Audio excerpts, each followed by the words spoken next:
Eh bien les amis, bonjour et bienvenue sur la chaîne Mountain Driver. Aujourd'hui, on se retrouve pour un essai d'une Porsche 911 996. Elle est souvent présentée comme la mal aimée des 911 et aujourd'hui, on va vous faire changer d'avis.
Donc petite piqûre de rappel pour ceux qui connaissent pas trop la 911.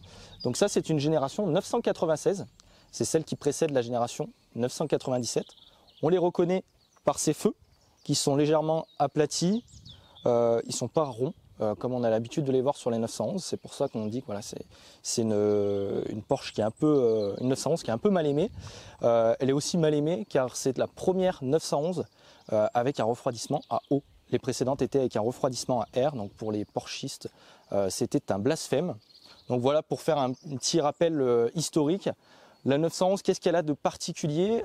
C'est la seule voiture de la gamme Porsche avec un moteur arrière. Qu'est-ce qu'on entend par là? C'est que le moteur se situe juste ici. Donc bien sûr, un 6 cylindres à plat, un moteur typique de chez Porsche. Et donc c'est un moteur arrière car il se trouve vraiment derrière les roues arrière. Contrairement par exemple à un Cayman où le moteur c'est un moteur central arrière donc qui se situe juste avant l'essieu arrière, comme on peut le voir un peu sur une Alpine A110, même principe. Donc voilà, et celle-ci c'est une Carrera, donc c'est l'entrée de gamme des 911. Donc c'est une voiture qui est en totale propulsion, contrairement aux Carrera 4, Carrera 4S qui elles sont en 4 roues motrices, tout simplement. Alors Théo, je t'en prie, est-ce que tu peux nous dire un peu plus de choses sur cette magnifique 911? Avec grand plaisir mon Jimmy. Et puis bonjour à tous. Pour être plus précis sur cette voiture, pour apporter des infos complémentaires, donc c'est la Carrera 2, 2 roues motrices. Donc c'est la phase 2 qui est entre 2002 et 2004. Alors celle-là, le moteur 3,6 litres qui développe 320 chevaux. La phase 1 avait un 3,4 litres de 300 chevaux, donc il y a 20 chevaux d'écart. En termes de poids, là on est sur 1350 kg. On va parler un petit peu des spécificités de cette voiture. Bah déjà, on a le magnifique bleu cobalt que toi, tu dois bien aimer aussi, Jimmy. J'adore. Bleu cobalt qu'on ne voit pas beaucoup sur les 996. Rare, ouais. En spécificité, donc, on a les jantes GT3, pare-choc, bas de caisse GT3. Et ensuite, à l'arrière, regarde, donc Jimmy, une option que bon, les Porschistes, entre guillemets, boudent un peu. C'est l'essuie-glace arrière, mais qui s'avère bien pratique. Tout à fait, c'est un peu l'option que personne voulait. Ça casse un petit peu l'esthétique, mais tu sais, c'est pratique, quoi. Ouais, c'est vrai. Et puis moi, ça me choque pas personnellement. Regarde cette face arrière un petit peu. Alors, je sais pas si sur les S, il y a 4 échappements ou 2 comme ça, je sais plus. Je saurais pas vous dire. Peut-être qu'il y a des spécialistes dans l'eau. Dites-le nous en commentaire si vous avez l'info. Et le prix neuf à l'époque de ça, c'était une voiture qui coûtait 76 000 €, prix de base, hors option. Et maintenant, c'est une voiture qui s'échange aux alentours des 30 000 €. Bon, celle-ci un peu plus parce qu'il y a eu énormément de frais dessus. On va pouvoir détailler un petit peu notamment sur l'intérieur. Donc aujourd'hui c'est la 911 la moins chère qu'on puisse retrouver en occasion. Et parce que voilà, c'était un peu la mal aimée des 911. Elle a l'option, alors M51, je m'en souviens plus, mais en gros le châssis est rabaissé. Et puis elle a aussi 4 amortisseurs plus sportifs. On va vous montrer le moteur, le coffre. Donc malheureusement on voit pas grand chose. Donc ça c'est un 6 cylindres à plat de chez Porsche, flat 6. Donc là la différence majeure entre un 6 cylindres à plat et un moteur traditionnel comme on peut voir chez BM, Audi ou autre, c'est que là, du coup, les cylindres ne sont pas positionnés de façon verticale, mais de façon horizontale. Donc ça permet justement d'avoir un centre de gravité qui est plus bas, de placer le moteur plus bas et d'avoir ainsi une voiture qui a un meilleur comportement, une meilleure tenue de route. Donc ça, c'est l'aspect principal du moteur à plat, tout simplement. Bon bordel, sac Basic Fit. Il n'y a rien de fit chez toi en plus. Il n'y a rien de fit chez moi, surtout en ce moment, je vous le dis.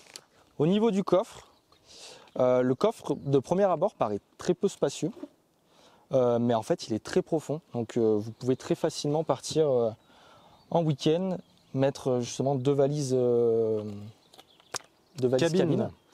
Donc ça c'est plutôt un bon point. Le point fort des 911, c'est que vous pouvez vraiment tout faire avec. Vous pouvez vraiment, le jour où vous avez envie de bolider, attaquer avec, vous y allez. C'est une voiture qui répond toujours présent.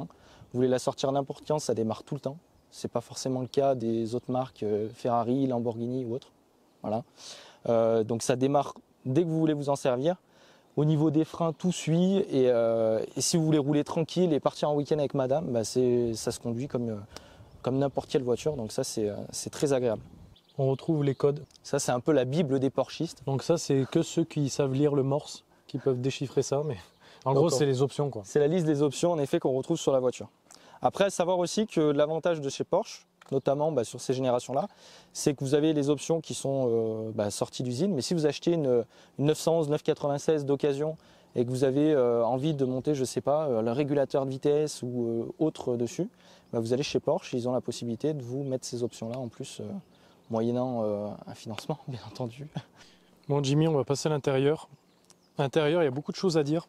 Alors du coup, au niveau de l'intérieur, celle-ci, comme vous pouvez vous en apercevoir, la sellerie a été retravaillée. On est sur un motif un peu tartan écossais. Ça lui va super bien, qui rappelle un peu la couleur extérieure. Voilà, avec ces lignes et ces carreaux bleus. Ceinture bleue. Donc ça a été monté chez Porsche. C'est une option. Alors j'ai plus le prix en tête, mais c'est faramineux. Non, mais on imagine. Voilà. Donc 4 ceintures bleues Porsche montées. Celle-ci a également les parties peintes couleur carrosserie. Elle a aussi le dos des sièges peints. On va vous montrer ça. Donc pareil, toujours en bleu. Et puis aussi les surpiqûres bleues. Et après, donc à savoir que la voiture est passée chez le sellier. Donc, tout à fait. On a les contreportes, regarde Jimmy, en Alcantara. On retrouve le motif tartan, surpiqûre bleue et la casquette également de compteur. Et puis là, le propriétaire, la prochaine fois, va faire le volant en Alcantara. Donc là, on a un autoradio installé directement chez Porsche. Donc ça, c'est une option Porsche.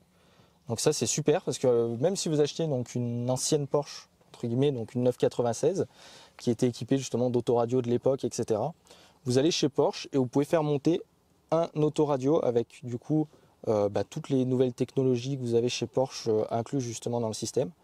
Donc ça, c'est super. Au moins, ça vous permet d'avoir le confort entre guillemets d'une récente avec le plaisir de rouler en ancienne. Donc ça, c'est quand même un point important. Là, on retrouve les 5 compteurs typiques des 911. Donc avec, bien entendu, au centre, le contour, comme toujours sur les 911. À gauche, les km/h, le voltage de la batterie. Et ensuite, on a niveau d'essence, température, pression d'huile, pardon. Et juste ici, on a un petit ordinateur de bord avec les infos, consommation, kilométrage. Une Game Boy de bord.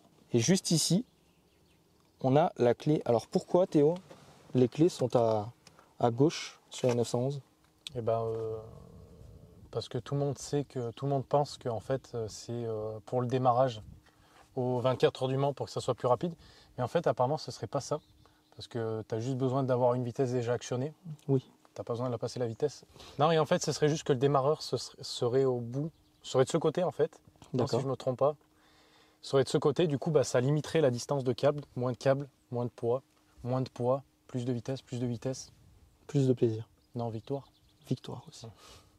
Et puis après, pour ajouter, donc celle-là, elle pédale à lui. Et elle a le levier de vitesse.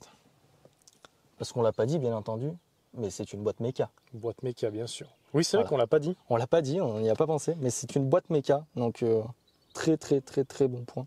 Et puis elle a les dépattements courts, donc c'est hyper appréciable en route de montagne pour bolider. D'ailleurs, on va aller tester ça. C'est parti. C'est parti.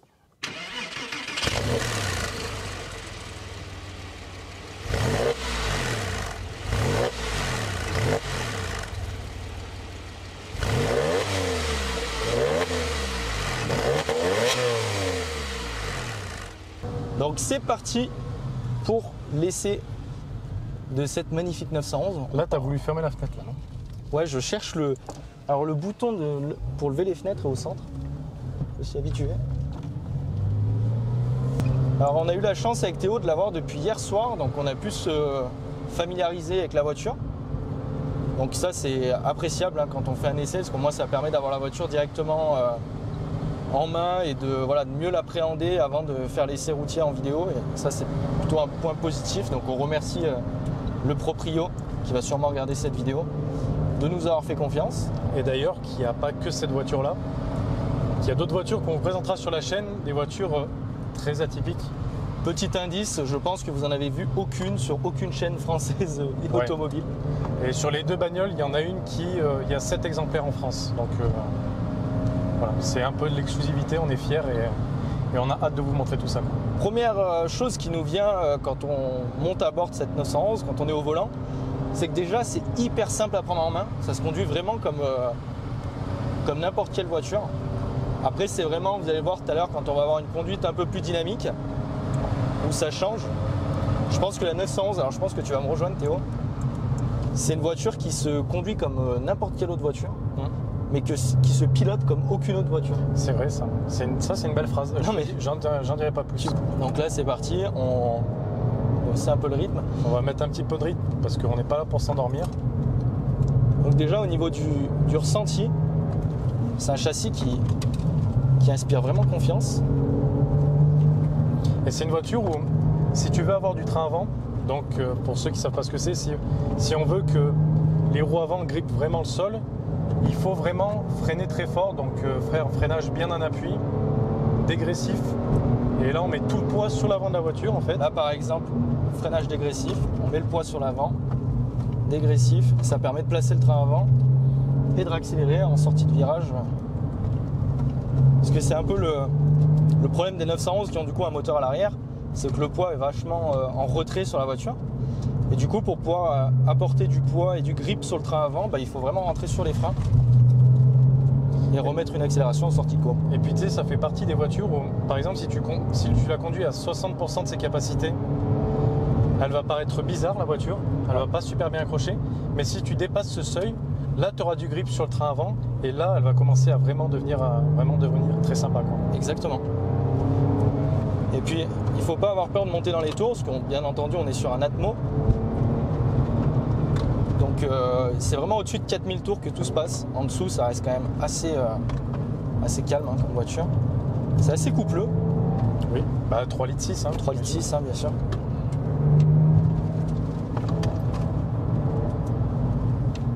Donc là, pour ceux qui se demandent, je ne sais pas si on aura mis les plans encore, mais on est à Fondurle, donc à la station de ski de Fondurle. Magnifique, on est sur les hauts plateaux en haut, donc il n'y a pas d'arbres et tout. Et puis on est bien, les routes sont larges, ça sautille un peu. C'est une voiture qui est assez raide sur ces amortisseurs-là, mais pas cassant quoi. Non, pas cassant. On sent ce qui se passe sans que ça devienne fatigant à la conduite. Ça c'est important, c'est ce qui nous manquait un peu dans la Mégane RS de Théo, c'est que c'était...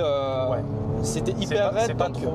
Niveau pour attaquer c'était parfait, mais pour une conduite calme c'était un peu chiant quoi. Là on n'a pas du tout ça sur cette 911. Alors j'avais peur que ce soit très joueur du cul vu que le moteur du coup est à l'arrière, mais finalement pas du tout, c'est un comportement hyper sain. Et d'ailleurs quand Porsche a lancé les 911 avec un moteur arrière, tout le monde s'est un peu foutu de leur gueule en disant que c'est une voiture qui n'aura jamais un grip intéressant pour du pilotage, etc. Et ils ont trompé tout le monde. Parce qu'après, le palmarès de la 911, on va pas vous le rappeler, mais c'est quelque chose d'énorme. Le même palmarès que toi avec les femmes, mon Jimmy. Je suis pas certain.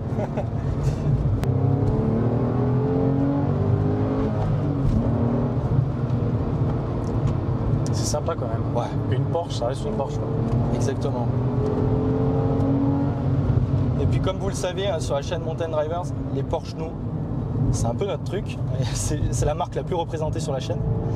Et en fait, on a vraiment ce sentiment, même dans cette 996 que tout le monde déteste. Voilà, on est dans une Porsche, il n'y a pas de doute.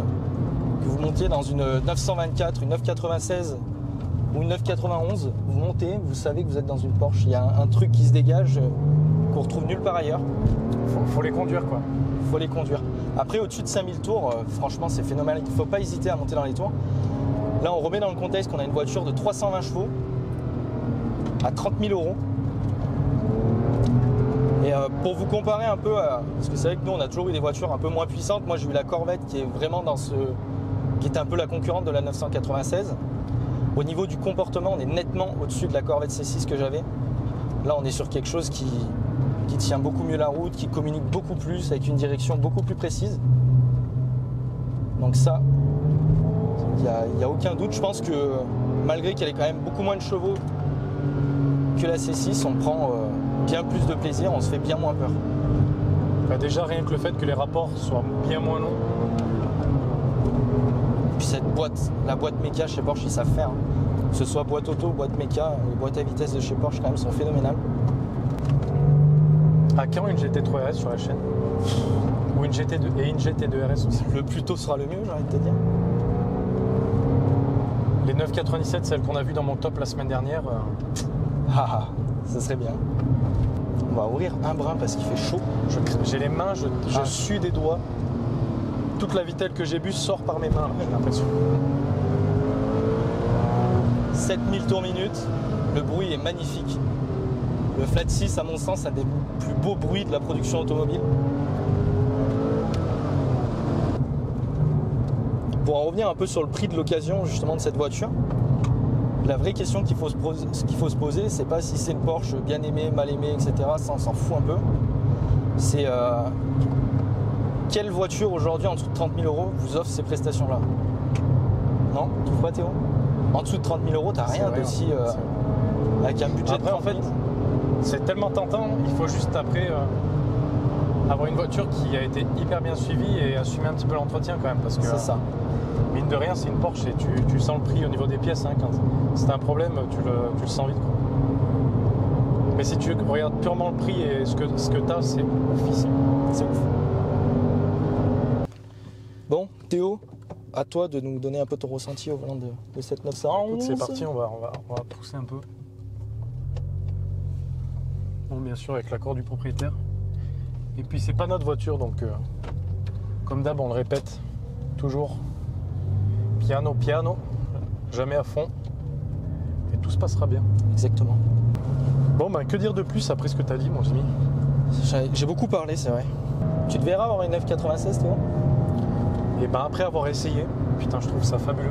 Et avant de l'avoir essayé? Peut-être pas. T'aurais acheté ça? Après, quand j'ai vu celle du proprio, le bleu comme ça, j'ai trouvé fabuleux. Ouais. Et puis avec les motifs tartan comme ça au milieu, je trouve ça, j'adore. Et ouais, je me verrais acheter ça. Ouais. Le cellier qui l'a fait, c'est un cellier ardéchois, c'est ça? Il est de vers Valence, je crois. Vers Valence. Le cellier fou, ça s'appelle. Le cellier fou, il s'appelle. Donc adresse recommandée par le propriétaire.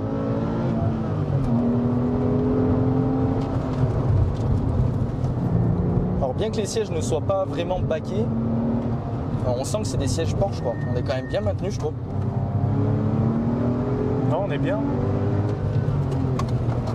T'en penses quoi, toi, à côté? C'est pas des sièges de GT3, c'est sûr, mais non, on est quand même bien. L'arrière qui commence un petit peu à venir, tu vois. Non, mais au niveau du comportement, c'est vrai qu'il faut vraiment que l'avant soit nickel pour... Faut le faire plonger, quoi. Ouais, voilà.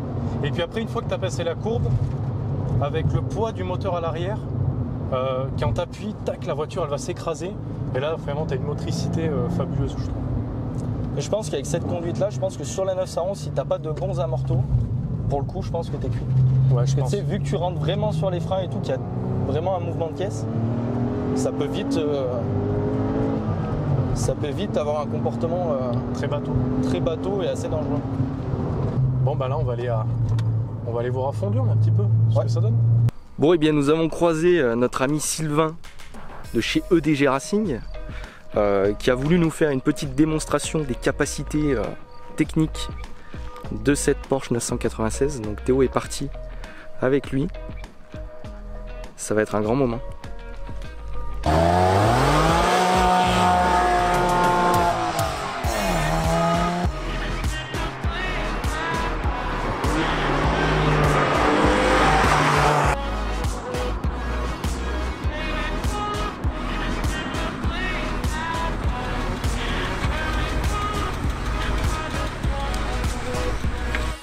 Donc en plus Sylvain est venu nous voir avec une voiture assez particulière. Vous la voyez, Mustang Bullitt. Vous pouvez la retrouver sur la chaîne d'ailleurs, on a fait un essai avec lui de cette auto. Dites-nous en commentaire si vous êtes plus 911 ou Mustang. Un vrai débat là. V8 moteur avant, 6 cylindres moteur arrière. Faites votre choix.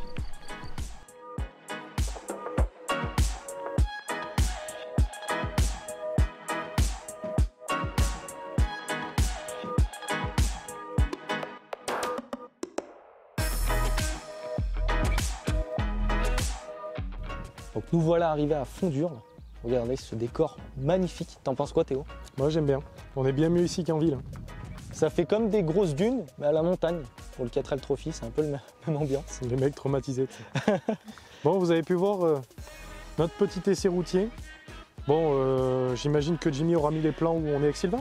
Tout à fait, parce qu'on a croisé Sylvain un peu plus tôt dans la journée, qui nous a montré les capacités sportives de cette auto, qu'il connaît très bien. Donc c'était un grand plaisir justement d'avoir partagé ce moment avec lui. Franchement, super bel essai, on a pu prendre le temps d'apprécier cette auto avec Théo. Voiture qu'on connaissait pas vraiment au final. Non. Et au final, bah, on adore. On a envie d'en avoir une dans le garage aujourd'hui, la 996. J'aimerais bien un jour qu'on fasse une compile de toutes les fois où on essaie des voitures, on dit on aimerait bien avoir cette voiture dans le garage. Et à chaque fois qu'on fait un essai, on veut la voiture dans le garage. Bah, dites-nous, vous, si vous aimeriez avoir une 996 dans votre garage. Vous avez l'espace commentaire. C'est pour vous, on échange avec vous. Donc n'hésitez pas à commenter la vidéo, à liker, ça nous aide beaucoup pour le référencement. C'est ce qui nous permet aussi de vous proposer toujours du contenu plus régulier, des vidéos avec des voitures comme celle-ci. Donc surtout, n'hésitez pas à liker la vidéo, à vous abonner. C'est hyper important, surtout avec toutes les vidéos qui arrivent. On a des projets énormes qui arrivent sur la chaîne. Donc abonnez-vous. On se retrouve également sur les réseaux, Instagram, Facebook. Vous avez même notre adresse mail dans la description si vous souhaitez nous contacter pour qu'on essaie votre voiture et qu'on la présente sur la chaîne. Donc surtout, n'hésitez pas. Donc abonnez-vous et on se retrouve la semaine prochaine pour une nouvelle vidéo.